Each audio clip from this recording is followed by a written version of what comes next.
feeding on different vegetation.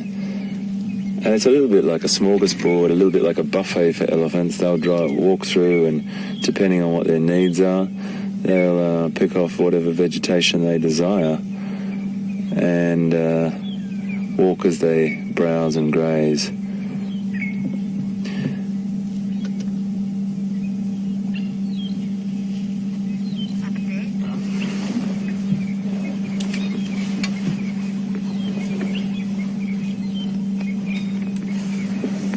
Let's move forward a little bit for you, Andrew.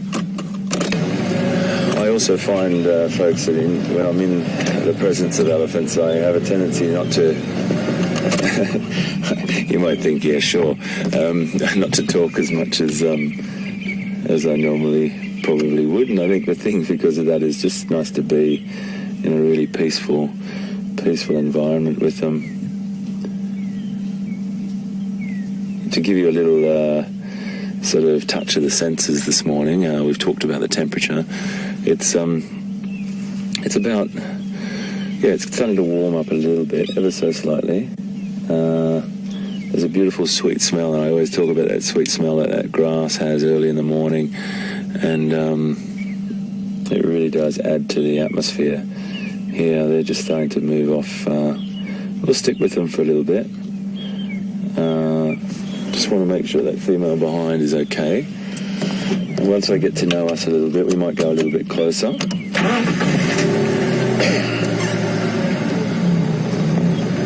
At the moment, the road that we're on just sort of goes around with them, so I'm not going to drive off-road at the moment for any reason. There's no need to.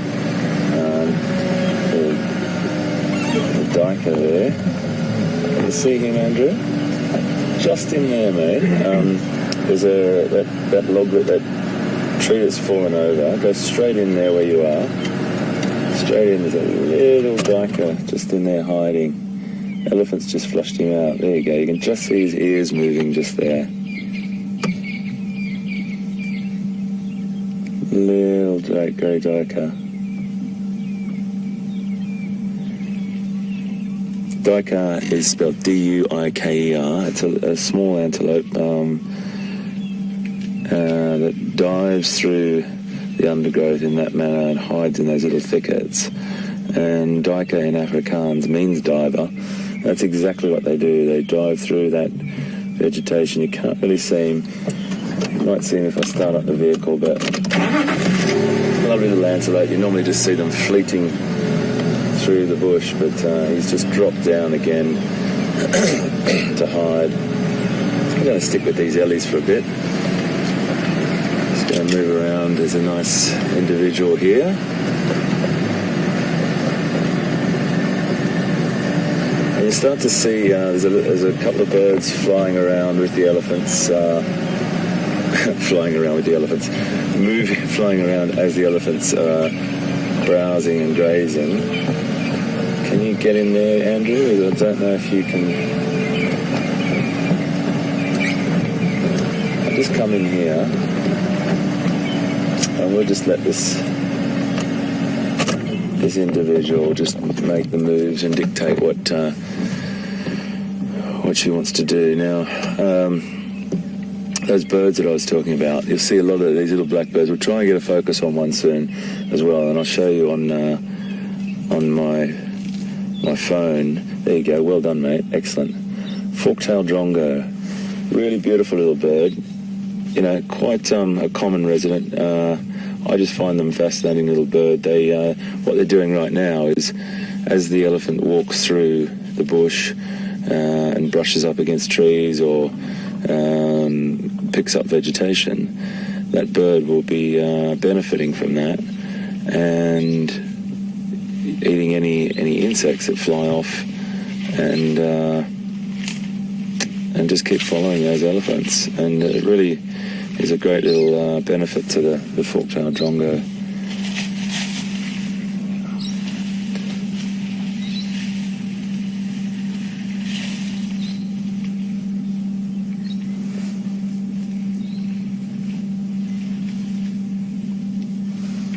Just going to drive forward a little bit.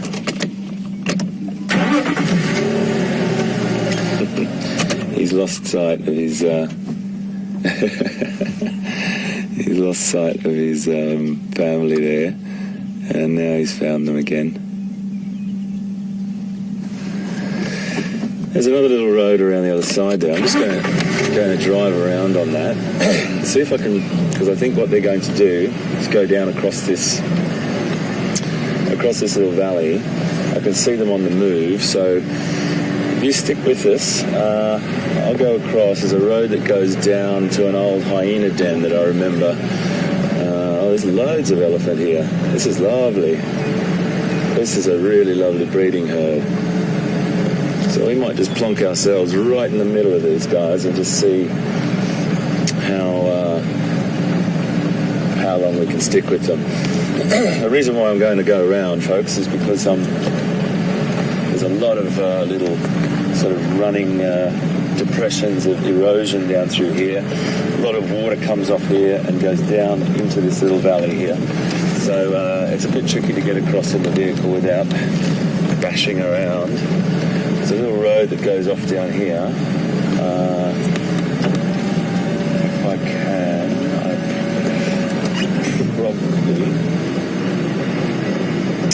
I can probably just go in here. Now here's that smell. I had a lovely question yesterday. I might just go in here and just plonk ourselves down in here. Had a lovely question yesterday about what's the smell of elephants from one of you wonderful viewers, and I do apologise for not remembering the person's name, but it was a great question because I had to really think about how to describe it. Lovely, lovely breeding herd here, everyone. Folks, this is magic stuff. Look at the light on that beautiful mama. It's okay, my girl. We're just coming over to say a little hello.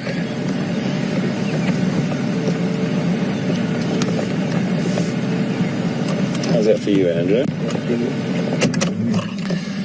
3/4 light on there. Fantastic. And I now have the information that I need, and I just couldn't remember. My memory's going on me, folks. I'm getting old. It was Kari in Costa Rica yesterday asked a beautiful question about what elephants do smell like. What's their scent? And it really did make me try and come up with some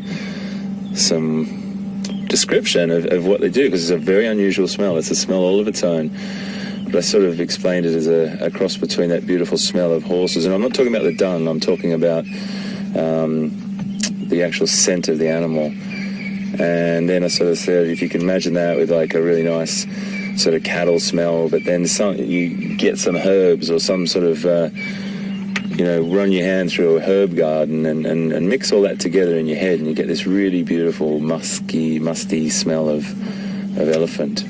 And I just got a waft of that as we were coming up to these individuals here. Now, that's a beautiful sight to see that youngster.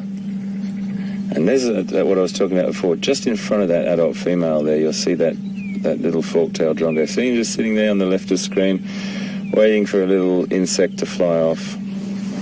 Really lovely to see animals interacting and benefiting from one another. And that's why, when somebody says to you, oh, how does it all fit together? How does this ecosystem and these habitats fit together? Every single thing that we're looking at right in front of us, elephant, grass, plants, bird, it all is connected.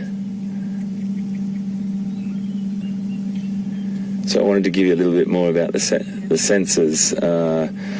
So we did the temperature and the smell of the grass and everything, and a waft of that elephant scent as well. And just to tell you a little bit about the sound at the moment, all we've got really is the couple of different bird species in the background being noisy, a couple of starlings and loads of different birds in the background. And then we've got this sort of gentle sort of sound of the elephants gardening, really. They're just ripping up bits of grass and taking bits of foliage off trees. It's a very, very peaceful setting, folks, and I'm so glad to have you on board. If you do have any questions, please, you can tweet us at hashtag SafariLIVE if you're tweeting us, and questions at wildearth.tv if you want to email us, and we'd be more than happy to answer them.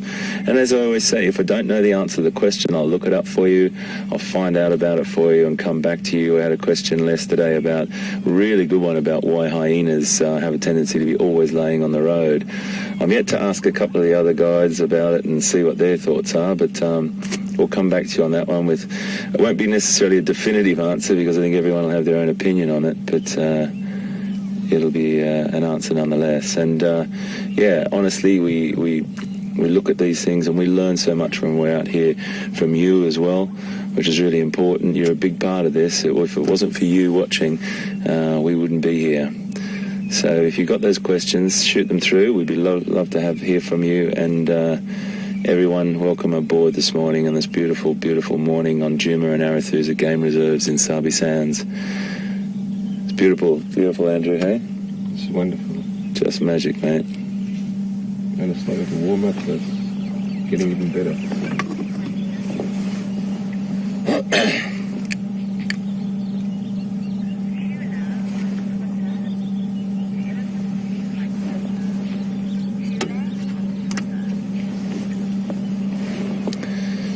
Welcome aboard, Chula. Lovely to have you with us. Chula's just sent us a tweet and wants to know if elephants sleep like horses. Chula, the sleeping habits of elephants vary. I've seen elephants in areas of Zimbabwe, for example, that aren't as comfortable as these elephants are with us here. Not behaving like other elephants in other places. And what I'm trying to say there is they might not be as comfortable or conditioned or habituated. When I've worked in areas like this and I've seen elephants that are very comfortable, you find elephants lying down sometimes, even to sleep when they're comfortable in a nice breeding herd where they've got lots of support. So sometimes there'll be a standing up period of sleep. But they also will lie down when the things are comfortable enough for them and they feel secure. But you do find the youngsters definitely lie down and have very, very lovely nap times together with the females standing guard. I remember last November when we were here over in an area called Quarantine, on just probably about a kilometre from where we are now. I saw an afternoon nap of all the babies, of about 6 youngsters, lying down in the cool in the shade on some sand, and all the mothers standing around them in a circle. It's one of the most beautiful things to see, and just one of those connections again. You know, it was like mums. It was mums, human mums that will gather, and their youngsters are asleep, and they're all just socializing, you know. And I think it's a really, really great thing. You draw these analogies all the time, and I don't know, maybe I'm just being a little bit anthropomorphic there, but there's something definitely being in the presence of these animals. I'm not going to drive down any further. I don't think we need to. They're static at the moment. They're just sort of milling around that little point on the grassy area there. We'll just sit with them because she has got, that female's got quite a young animal with her, a young calf, and the other one has as well. Just to drive down there just to get an extra 10 metres closer would probably make them feel a little bit uncomfortable. And we've got nice pictures here, so let's just be. But Chula, just to answer your question, there's all different habits, but they do a variation of sleep, bit of standing up, youngsters a little bit more lying down, depending on where they are.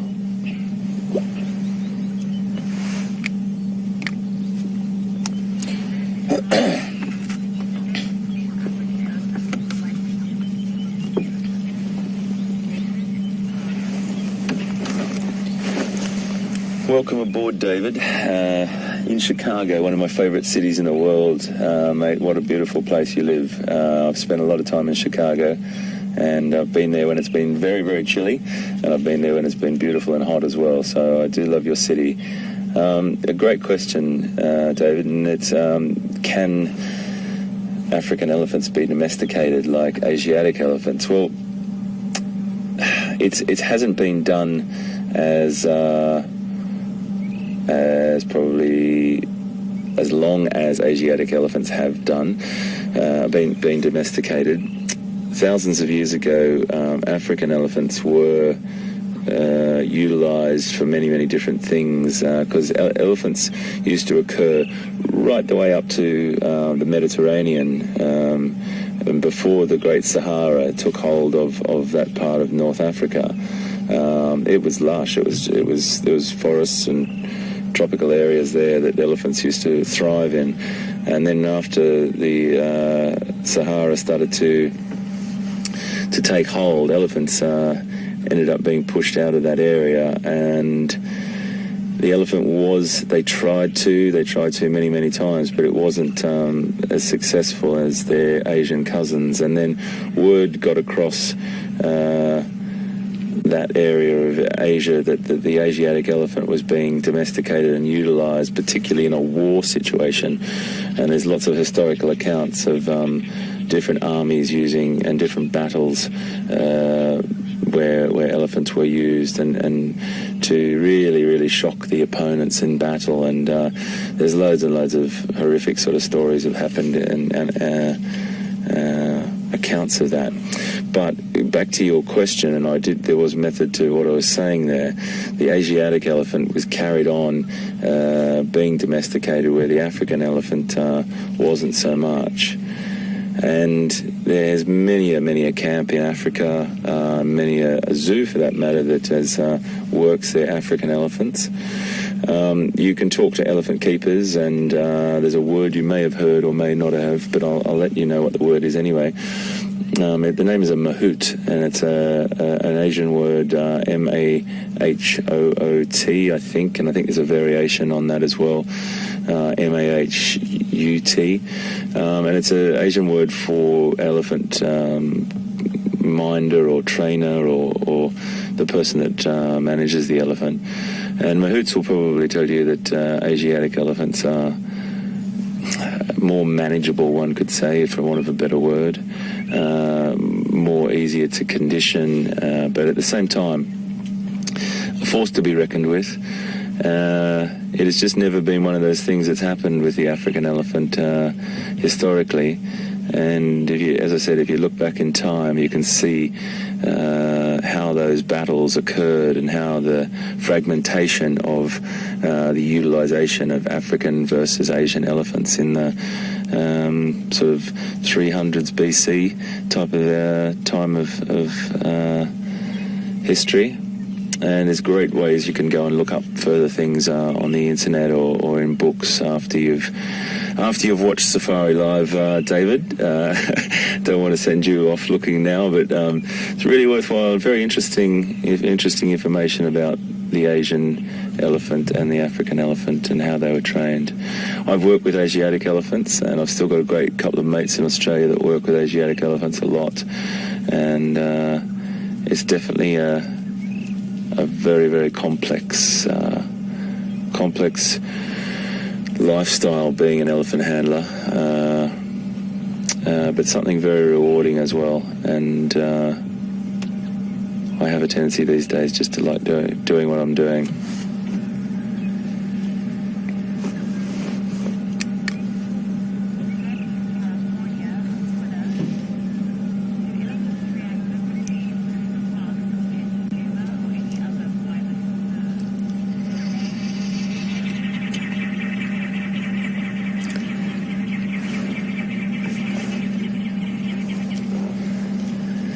Hi, Ramey. Ramey's in California, and Ramey's asked a really, really great question. Do elephants react differently in Kruger Park proper as opposed to Greater Kruger, where we are? And I'll just sort of give a little bit of the backstory there. Remy, what happened is once the fences between Sabi Sands, the western edge of Sabi Sands and the Kruger National Park were removed, the elephants had a lot more access to land. There's an area you may be able to find a map as well, which will show you the northern and the southern corridors, and that's the areas that elephants use to come in and out of Sabi Sands. Now, there's historical events, and I really want to bring this thread through our storyline of talking about elephants over the next 10 days. And, it's just things that I've read, Remy, and everyone listening, and things that I've sort of studied and my fascination with elephants. But in 1966, I was one, by the way. But anyway, we'll move on. A fantastic man, an incredible scientist, probably one of the godfathers of elephant conservation, Ian Douglas Hamilton in Kenya, started his first studies up there in Manyara, Lake Manyara National Park, very small national park compared to others. And they had to try and find out why the vegetation was being so badly affected, and so he did endless studies of the population of elephants there, and he spent years and years and years and years with individuals, getting to know them very, very well, and there's loads and loads of accounts that you can read of that. So I've had the privilege of meeting him once before, and so a famous man with a famous family and a wonderful wife and daughter, and that elephants are a huge part of their life and always will be. And he found that when he was out there and studying, and the elephants weren't being persecuted as they are in this day and age, there was these connections. You could actually build these bonds with elephants after what the word I like to use is habituation, which is basically a conditioning tool that you can do. You get slowly closer to the animal, get to let them get to know you a bit more. And of course, there's going to be occasions where you'll have a temperamental individual that will show you that their strength and their power, and you've got to make sure that you can get out of that, because you'll only do it once.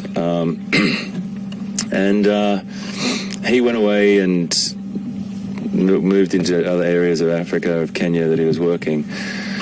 And he basically came back to Manyara after there was a big poaching onslaught for years and years.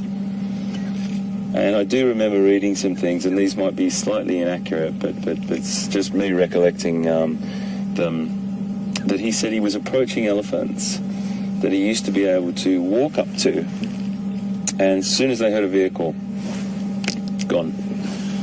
And this is only like 5, maybe 10 years after he'd studied them for 15 years or something and been with them. So what my point of that conversation, and to answer your question, Remy, was that in California,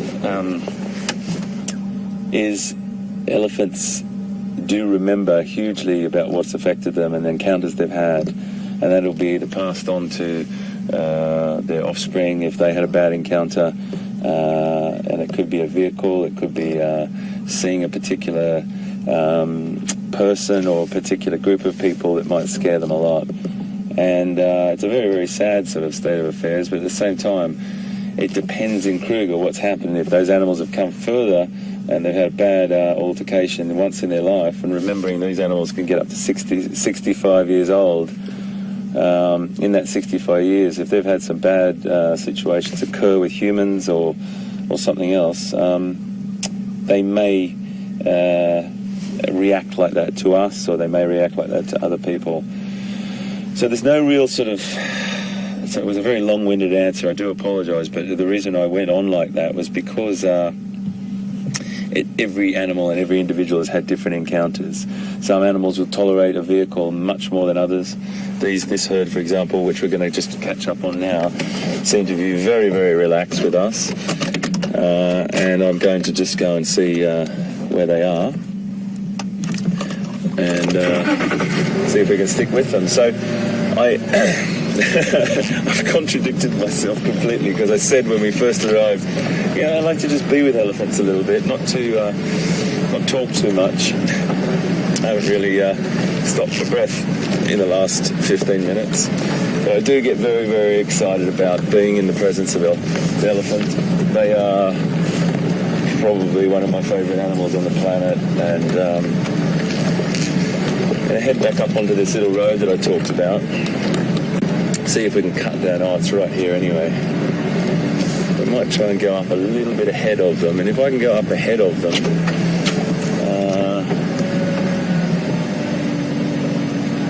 let's see. Actually, we might go down the road and then just sit on their tail for a bit. They seem really, really relaxed with us, folks, so this is the lovely thing. Once an animal gets to know you, or a herd gets to know you, that you're not a threat, you can just sit on the tail of the herd and hopefully be a little bit, I don't know, like to imagine ourselves as maybe one of the members for a little bit. It's all right, my girl. It's okay, my girl. There's a load of elephant here.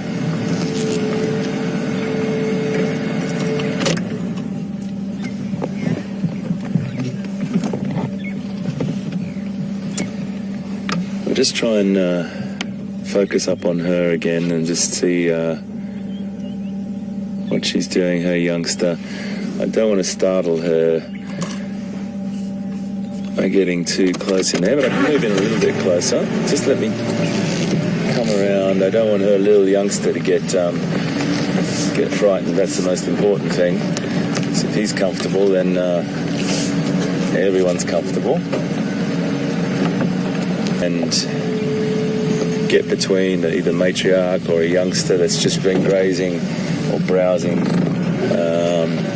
And you know, you get in between his mum and him, and he's not going to be happy about that. She's not going to be happy about that. I'm just going to drive around, folks, because I just saw a little bit of erosion channel there. I'm just going to go around the other side, folks. Whilst I'm doing that, let's cross over to see what Pete's up to, because these animals are not moving very fast, and I can position myself over there. We'll come back and have a look at them just now, but let's go see what Pete's up to, and we'll be right back. See you just now.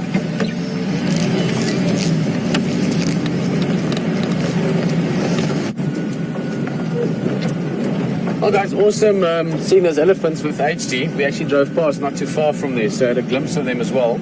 And I think it's almost certainly the same herd that we saw yesterday afternoon. So it's often nice with breeding herds, is they can stick around an area for a couple of days or even a couple of weeks. You know, they use certain water holes, they do some feeding in the area, and then they move on. So you get the opportunity to spend 1, 2, 3, 4, 5 days, if you're lucky, where you can see the same herd and where you get to know them. And as we discussed yesterday, where they get to know you a little bit as well. So they get to know the sound of the vehicle.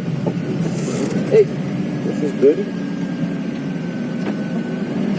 Very good. So I'll tell you what I'm seeing just now. In fact, I'm just trying to get the right angle here.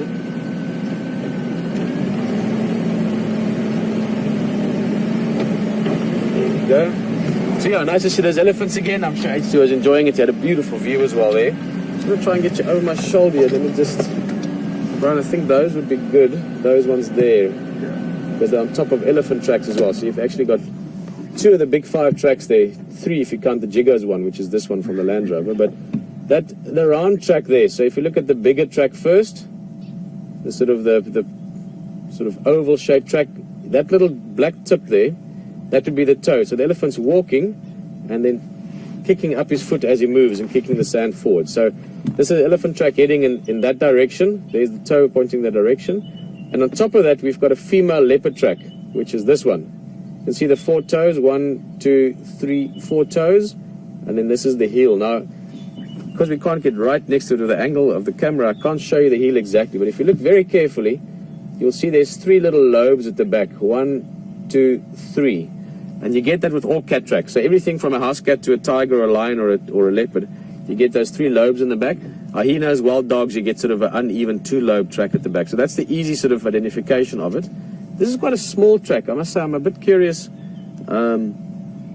Might be Karula, but I'd go as far as saying maybe another young female in the area. I'm still catching up again with which leopards are around. This track has gone down to the waterhole. It's come back as well. So it has been around here. And this time of year it is getting drier, so you know, you get more activity around waterholes. And I was just going to say, we're actually just heading down to the waterhole. We're about 200-300 yards away from Treehouse Dam, and you know, I'm going to say we should go see what's going on there. It's always exciting every single time, and I've driven up to waterholes in Africa, you know, many thousands of times. It's always exciting. Just coming down to it, you know, there might be elephants, there might be buffalo, there might be a leopard under the bush somewhere, or just a few antelope. Bird life is normally great around waterholes, so it's always exciting driving up to waterholes. And obviously, if you've got some nice fresh leopard tracks from the night before going down to the waterhole, that gives you an extra possibility of finding a dappled cat. So let's go have a look. Just coming up on it. Now, a lot of these roads, if you drive these little tracks, they were often in the earlier days made on animal tracks. In other words, there's a waterhole, there's a drainage line, the sort of topography dictates it a little bit, and you have these footpaths developing for animals, and that's some of the footpaths the guys would then start using with the vehicles, and over the years they became the tracks. So you do find that these days many animals, especially animals with padded feet, so elephant, leopard, lion, hyena, they use the same road networks that we do. It's easy to walk on. If you're walking in the bush, you'd be worrying about sticks and thorns and ticks and all kinds of things. If you're walking here, you've got a perfect, clean, sandy track to walk along, no thorns, no sticks. So you do get a lot of activity on the roads, and therefore in the mornings especially, it's a, you know, it's a great newspaper to read. You can come out here and see, oh, well, there was a leopard, female, looks like she was up and down, so maybe you've got a kill in the area because she came to drink twice, or she brought the cubs down. You can tell all these things from the tracks, and the roads make for good tracking because it's sandy roads, because the cars drive on it. It's a bit softer, the soil, so you get the tracks imprinting better. So you get the, you know, it's sort of like reading it in you know, clearly typed out bold letters as opposed to someone's scribbled handwriting if you're following it through the bush. Water there, you can see almost like a mirror. Slight ripple. In fact, the ripples are more from animals living in the water, terrapins and insects and things like that, rather than the wind.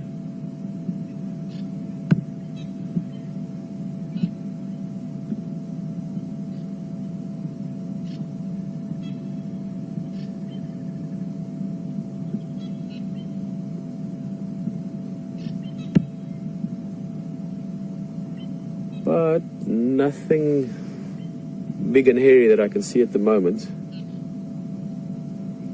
And where they've moved to now, they haven't actually moved that far from where we left them yesterday afternoon. So they are sticking around the area. Very good chance that they will come and drink at the same waterhole again later in the day. Or they could also move along either to Gari Waterhole, which is the next one, or if they go further to the west, they'll be heading towards Aratuza Way. Well spotted. That little dot in the middle of the water there, even though you don't will see too much of it, that is the head of a terrapin just peeking out. But I think we're going to move on. Speaking of waterholes, Twin Dams is also not too far from here.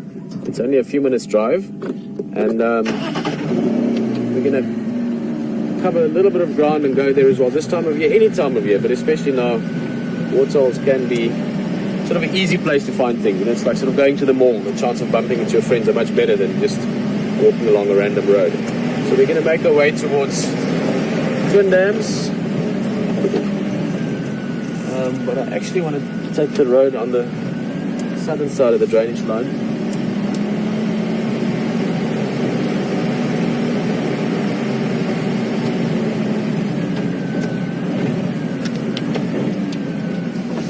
Always a funny thing, these waterholes. You see, if you sat here for another 2 minutes or 3 minutes or 5 minutes or an hour or 2 hours, at any moment, at any given second, something could walk in here. I mean, we could just, in the time we've all turned around now, and it's happened to me many times, you just turn around and something, you come back and boom, there's a leopard sitting having a drink or something like that. So waterholes, as many of you might have done in the past, or if you've been to Africa before, it's great sometimes just to go and sit at waterholes. A beautiful place like this, great view. Take a few minutes or a few hours and just enjoy it, and just listen to the sounds and the peace and the quiet. Inevitably, you will find something. But we're not going to do that today. We're going to move along and look for things. I'll show these actually. Let's go a little bit closer. Speaking of a great view, we all like the houses next to the beach if we can. Look at all these nests. These are from weaver birds. Almost all of these nests, in fact all of them I think, are disused now. So they've finished the breeding season, they've had the little weaver chicks, and now they're just empty husks really. Next summer they'll build new ones again. These little basket-shaped nests. Amazing how they build them. Just using a beak and a bird brain. They have these intricate designs and amazing engineering.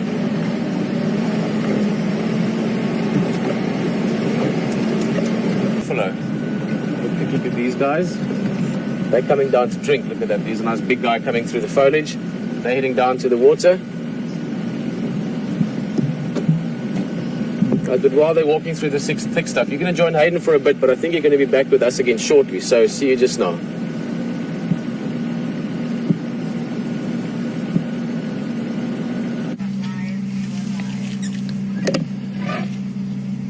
This is quite beautiful, folks. We've just placed ourselves right here and we've let the animals dictate the moves. If they wanted to go around us or move a direction that that they didn't want to be near us, they would. At the moment we've got an adult female coming up very close. She's only probably about, I'd say probably about 6 or 7 metres, which is about 20 feet away from the vehicle at the moment. But we've also got over on the right a couple of very, very funny little characters, a couple of youngsters playing with each other, and they're really having a whale of a time.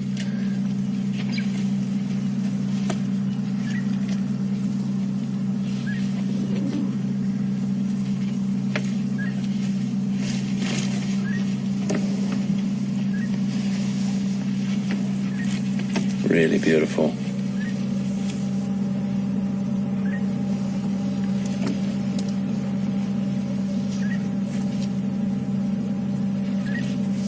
And this is what youngsters do. They joust and they have little bouts like this, and this is how they learn how to interact.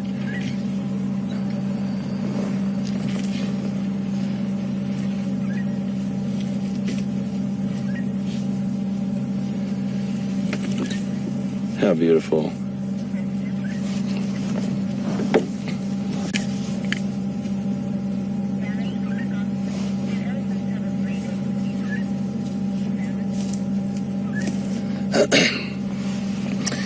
Well, Janice in Wisconsin, lovely to have you on board with us today. Thank you very, very much for your question. Do elephants have a breeding season? Well, not as such. They will breed all year round, but it's normally the height of the rainy season they'll give birth, and that's just to maximise their chances to get food for themselves. The gestation period for an elephant is 22 months. I'm sure you probably know that, but it is the longest gestation period of a mammal, and they would time it if they can to sort of coincide with the rainy season. That's when the trends have been known. But most of all, they can breed all year round because they actually can utilise so much of the vegetation band. They can get food from the leaves of trees, the bark, grasses, small shrubs. They really can monopolise the whole vegetation band, and it's a great thing. So they normally start to breed. You might get around 12 years, the females will start to breed. It really can differentiate so much about how the distance between offspring. It can be anywhere between 5 and 9 years. It's just all that same connection that I was talking about before that's similar to us humans. We look after and we nurture our young just like they do. They're fantastic. So to answer your question, Dennis, it's basically all year round, but there's been known trends to be heightened in the rainy season. So folks, what I think we might do is I think we might move off, because I just had word that there might be a little pussycat somewhere. Thank you, my girls. That was absolutely beautiful to be around you. Very, very tolerant, and she came so close to us. It's okay, my girl. It's okay. Yeah, so young boys were just having a little bit of a bit of a tussle and a bit of a vocalization. I'm going to head up here now and make up my way down to Treehouse Dam again. I just heard on the radio that there might be a couple of vehicles there, so we might have to get in line. But I think there might be. I'm just going to listen to the radio, folks. Please excuse me.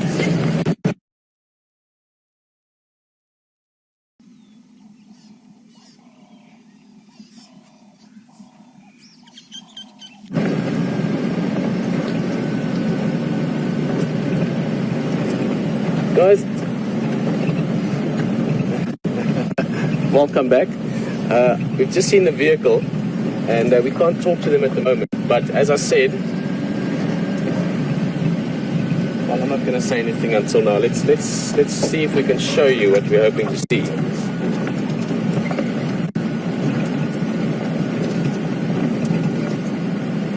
Here's what we got now. Just to give you a perspective of where we are, this is the dam we were sitting at just a few minutes ago, saying you never know if you sit there long enough what might happen. As we came back, there's a buffalo drinking, and hold on to your seats, maybe something else.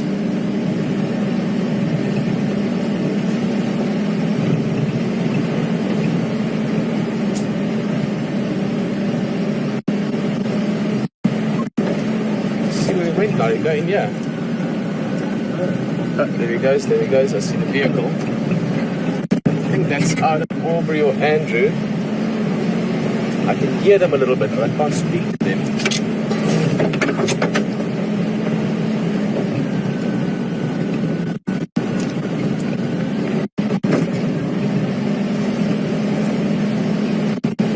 That's Andrew.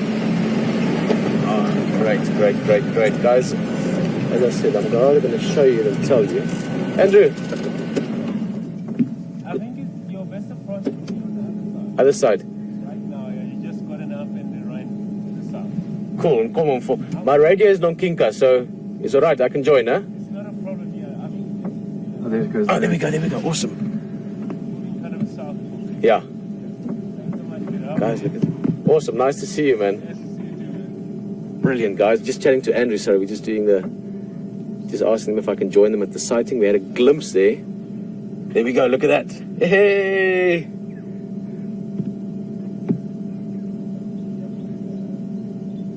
Ah, my first leopard since we're back.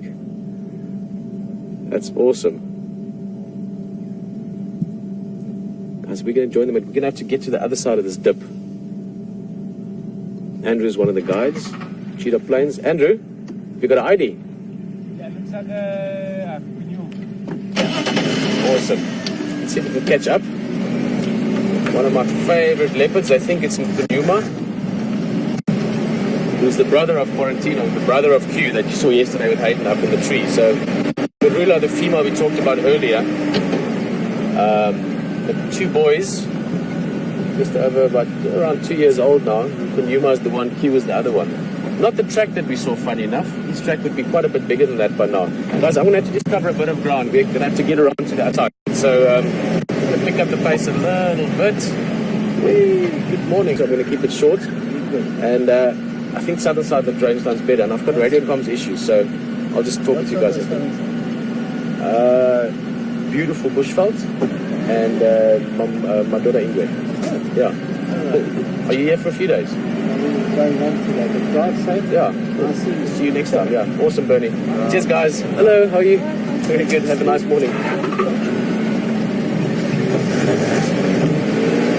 So I used to work here for a number of years as a guide as well. So many of these guys, different landowners, Bernie, the owner lodge over this way, they've become very, very good friends. And whenever I pop back here, it's great to see them. So I had to try and say a quick hello. He didn't even know there was a leopard there. So happy surprise for him. Hold on a little bit. Sorry guys, this is just such a privilege, you know, to see a leopard in the wild. Let's get through the dip here.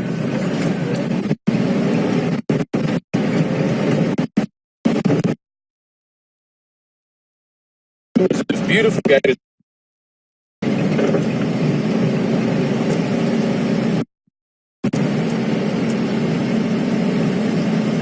So you get places where people, even doing this daily as a job, could go 1, 2, 3, 4 months without seeing a leopard. And then if they see it, might be in the distance, up in a tree, up in a rock face, maybe hiding from them. So to see a leopard the way we do in the Sabi Sands, where it's just right here, we can experience them and feel them and hear them, is always such an amazing privilege. It's such an exciting thing to experience. And I'm just going to try and catch up with this one. That's Aubrey. He's from Juma on Game Drive. Ball. I haven't seen him, Brian. He should be just in here on our left-hand side, sort of 10 o'clock, 11 o'clock now. Keep in mind, this is Kanyuma. His name means a little bit shy. It's one of my favorite leopards. Beautiful cat. He's got an amazing face. But he's a little bit not shy necessarily, but he can be a bit elusive if he wants to be. Sit for a bit. So he does have this drainage line that he can move in as well. So he's got great cover here, great leopard sort of habitat or terrain to move through. Just poke our noses in here.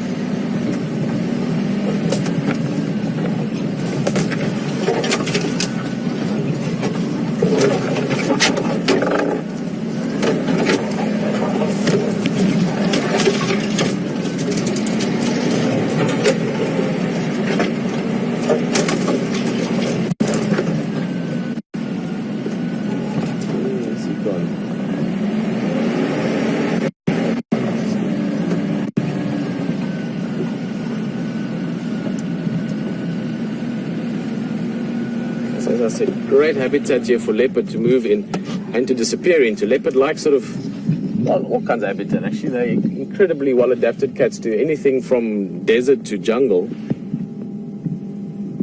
But when they've got good cover, they can move through it like wind. You know it's there, but you can't see it.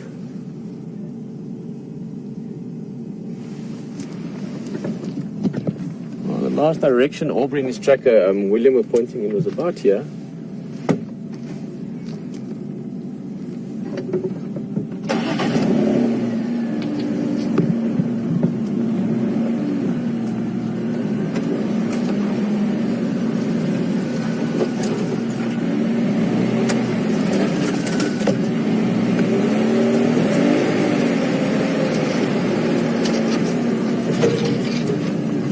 Drives that. I didn't want to mention it earlier because the view was so brief, but Lisa just mentioning that it looks like he's got a very full belly, and definitely agree on that. So I think he's had a meal maybe last night. Need to find him again now. But yes, Lisa, definitely agree. I do think he's been eating.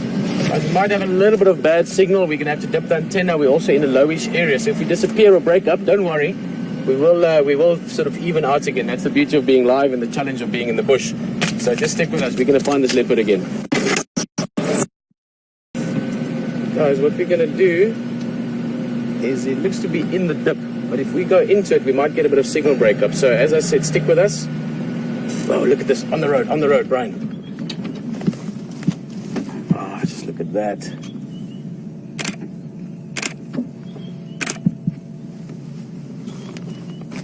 Oh, one of the most beautiful things you can ever see in the wild. Absolutely gorgeous.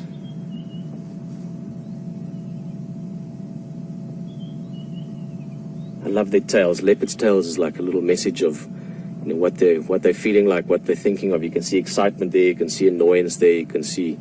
Look at that little twitch of the tail, just look at that. He's looking at something. Even though, as Lisa mentioned, he's got a full belly, just the way he's moving, the habitat he's moving through, this is a great opportunity for him to possibly hunt again. Leopards are extremely opportunistic, like all predators. All right, I've got a little place we can get into here before it gets very, very tricky terrain, but who is that? My favorite young male leopard in the area. Kanyuma sort of stole my heart last time. Obviously, we had to spend a bit of time almost to habituate him to us, to get him used to us. I've taken one of my all-time favorite leopard pictures, actually, of him while we were doing that. Okay, this is very tough terrain. You can get in here for a ways and then it's going to get too thick. There's a squirrel calling. Squirrels don't like leopards because leopards like squirrels. You can often use them to find leopard as well. Right, it should be somewhere just here, huh?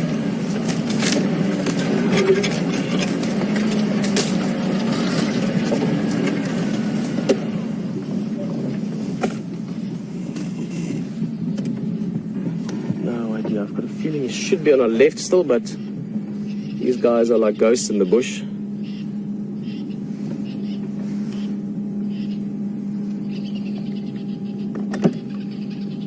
Bernie, do you read?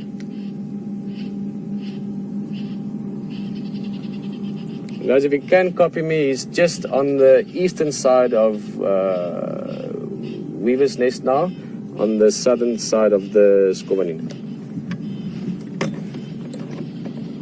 I don't see him at all now, Brian. Nothing, huh? Oh, I like this leopard though. Squirrel's going nuts. I think there could be a pun in that somewhere.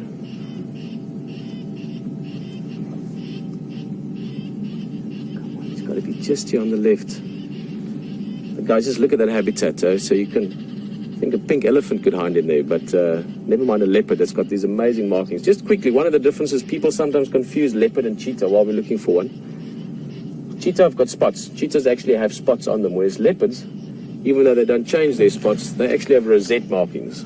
So they've got these sort of dappled combination or patterns of black spots with dark brown and rust brown in it, beige as well, white. Beautiful markings, beautiful coats, but it gives them incredible camouflage. I wonder if he stopped there, just listening to the squirrel.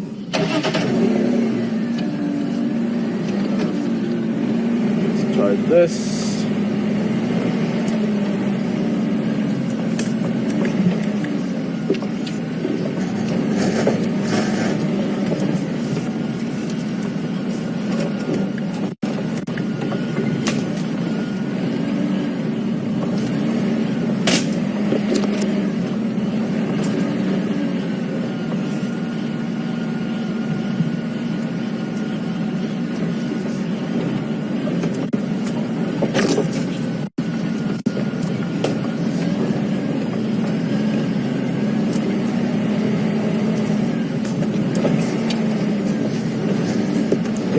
Past. It's a tricky time to find him again if he's slipped away from us. Brian.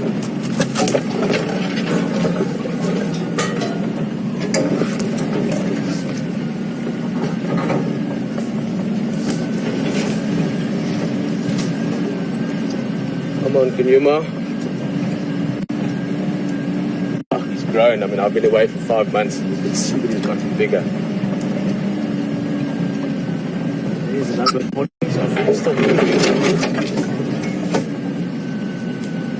Okay, guys, here's the plan.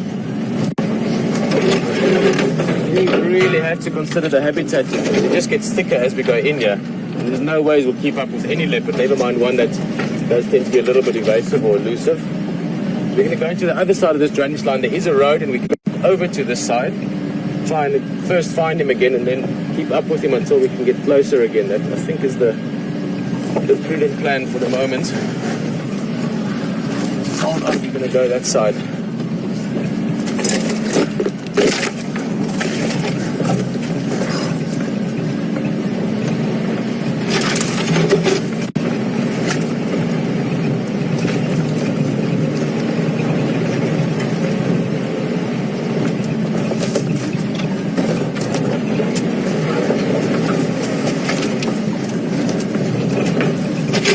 Go through the dip. You'll have a little bit of break up against single wires, don't worry. It will sort itself out on the other side.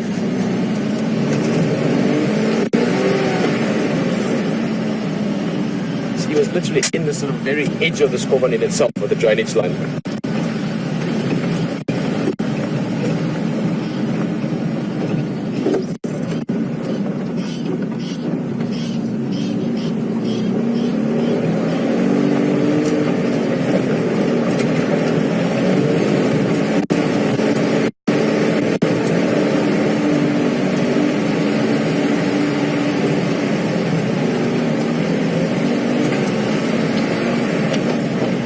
Okay, signal should be good again. We're now on a road that sort of parallels or runs alongside this little riverbed or drainage line, as we call it. And I've got a feeling the leopard might actually have gone either into it or on the very, very sort of thick edge of it. So at least here we can keep up pace-wise. Now we're just going to try and find him again. And the best way to do that would be to use other helpers. The squirrel is still calling, but now squirrels, once he's seen the leopard, he will keep calling even though it's moved past, just to make sure that everything else knows there's a leopard around. I heard a bird alarm call. And then we just need very sharp eyes and a good bit of luck, and we'll find him again. Might also be that he pops back onto this road. Sometimes leopards do that. If he's moving through the thick stuff and he's like, oh, you know what, the squirrel has seen me, the birds have seen me, they're all shouting about me now, so the others ahead of me know I'm coming. What they do sometimes is they stop that sort of, you know, zigzag, jigga kind of movement through the bush, and they pop back on the road and they cover some ground. So we look for his tracks as well. But my feeling sort of tells me that if he kept moving at the pace he was moving, the time we've had to get out of there, he should be somewhere from where we are now onwards in the next 100 yards or so. So basically we need that bit of luck I mentioned. It's so exciting, boys, and when we know for a fact that we are within 100 yards of a leopard at the moment. And if we hadn't seen him earlier, we could have just driven past you 100 times and not known it. So the moral of the story is there's always a leopard close by, potentially.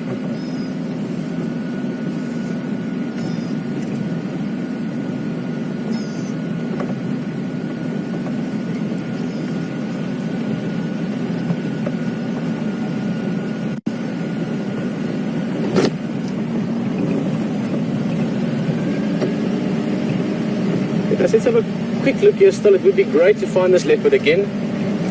And his tracks hasn't come out, so he hasn't come onto the road, so it means he is still moving through that drainage line. I'm just going to turn around up front. We're going to do one more run back. If we see him, we see him.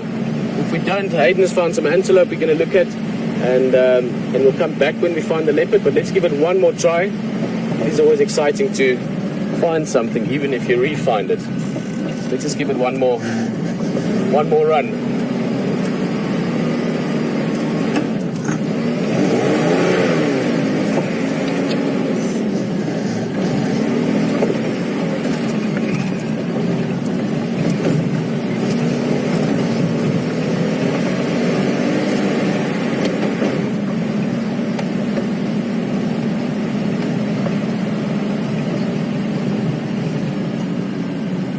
Very, very few animals more exciting to try and find, or ultimately to find, than leopard. I think because they are, in many parts of Africa, almost mystical creatures.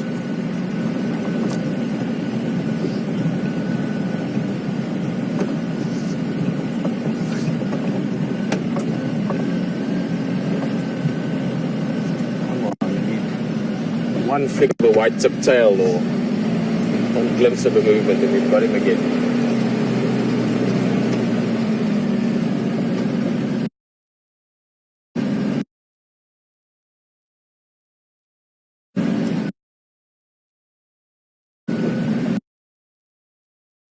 Actually, the car's angle, you can't see it, but right in there, these are all big trees, but they're growing out of that drainage line. So there's a good 4-5 meter 10-15 foot drop in there, so he could easily be in there.